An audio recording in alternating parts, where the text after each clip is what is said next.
শনিবার দুপুর থেকেই বমি এবং একাধিক উপসর্গ নিয়ে একের পর এক রোগী ভর্তি হচ্ছিল হাসপাতালে। ছোট্ট শিশু থেকে বয়স্ক ব্যক্তি বাদ নেই কেউই। বেলা যতই গড়িয়েছে রোগীর সংখ্যাও পাল্লা দিয়ে ততই বেড়েছে। একসময় পরিস্থিতি এমন পর্যায়ে পৌঁছায় যে গ্রামীণ হাসপাতালে বেড পর্যন্ত অমিল হয়ে পড়ে। হাসপাতালের মেঝেতেই শুয়ে থাকতে হয় রোগীদের। এলাকা জুড়ে আতঙ্ক ছড়ায়। ঘটনা পশ্চিম মেদিনীপুর জেলার চন্দ্রকোনায়। অসুস্থ রোগীর পরিবারের সদস্যদের অভিযোগ, চন্দ্রকোনার খিড়কি বাজার সংলগ্ন এলাকার মনোলোভা সুইটস নামে একটি দোকানে দই খাওয়ার পর থেকেই শুরু হয় প্রচন্ড বমি। এলাকায় যতজন ওই দই খেয়েছেন সকলেই গুরুতরভাবে অসুস্থ হয়ে পড়েন। পাশাপাশি ওই দোকান থেকে দই খেয়ে অসুস্থ হয়েছেন বেশ কয়েকজন স্বাস্থ্যকর্মীও। রবিবার সকাল পর্যন্ত আক্রান্ত রোগীর সংখ্যা 14 জন, এমনটাই খবর পাওয়া গিয়েছে সূত্র মারফত। এই সংখ্যা যে কোনো সময় আরো বাড়তে পারে বলেই অনুমান করা যাচ্ছে। এই ঘটনাকে কেন্দ্র করে রীতিমতো চাঞ্চল্য সৃষ্টি হয়েছে সমগ্র এলাকা জুড়ে। এই বিষয় নিয়ে আমরা আরো বিস্তারিত জানবো। আমাদের সঙ্গে টেলিফোন লাইনে জুড়ে গিয়েছেন আমাদের প্রতিনিধি শুভ। শুভ, এই মুহূর্তে ঠিক কি পরিস্থিতি রয়েছে? অসুস্থ সংখ্যা কি আরো বাড়ছে? কি জানা যাচ্ছে? দেখো সুপর্ণা, শনিবার থেকেই চন্দ্রকোনা গ্রামীণ হাসপাতালে একের পর এক রোগীর ভিড় লেগেই ছিল।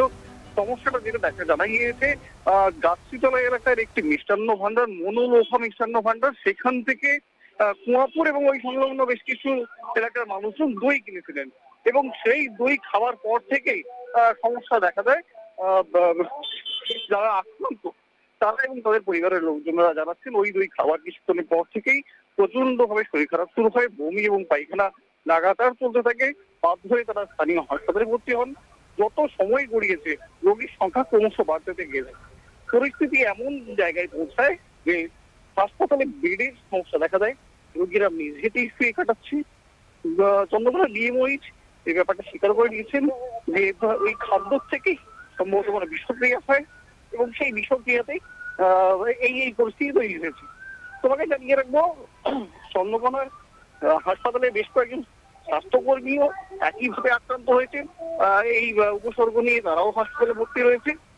যত সময় এগিয়েছে রোগীর সংখ্যা ক্রমশ বেড়েছে। খাদ্য সুরক্ষা আধিকারিক আমাদের জানিয়েছেন উনি খুব শীঘ্রই এখানে পরিদর্শনে যাবেন এবং সামগ্রিক পরিস্থিতি নিয়ে উনি উচ্চতর তাদের বিভাগীয় দপ্তরে এই ব্যাপারটি জানাবেন। একেবারে অনেক ধন্যবাদ শুভ। যে বিষয়টা আমরা জানতে পারলাম, এই মুহূর্তে আক্রান্তের সংখ্যা কিন্তু ক্রমশ বাড়ছে বলেই জানা যাচ্ছে। একটি মিষ্টির দোকান থেকে দই খাওয়ার ফলেই কিন্তু এই ঘটনা, এমনটা অনুমান করা যাচ্ছে। স্থানীয় বাসিন্দারা তাই জানাচ্ছেন এবং যারা আক্রান্ত হয়েছেন সে রোগীর পরিবারের লোকরাও কিন্তু একই কথা জানাচ্ছেন এবং ওই দোকানে যতজন দই খেয়েছিল তারা কিন্তু প্রত্যেকেই অসুস্থ এবং হাসপাতালে চিকিৎসাধীন। ইতিমধ্যেই কিন্তু ওই দোকান থেকে দই খেয়েছিল কয়েকজন স্বাস্থ্যকর্মীও, তারাও কিন্তু রীতিমতো হসপিটালে চিকিৎসাধীন অবস্থায় রয়েছেন এবং তাদেরও কিন্তু সেই একই সমস্যা দেখা গিয়েছে, বমি এবং একাধিক উপসর্গ নিয়ে কিন্তু তারা হাসপাতালে ভর্তি হয়েছেন। আপাতত তারা চিকিৎসাধীন রয়েছেন এবং সুস্থ রয়েছে বলে জানা যাচ্ছে। অসুস্থতা হয়েছে আমরা মনে করছি যে দই খেয়ে হয়েছে।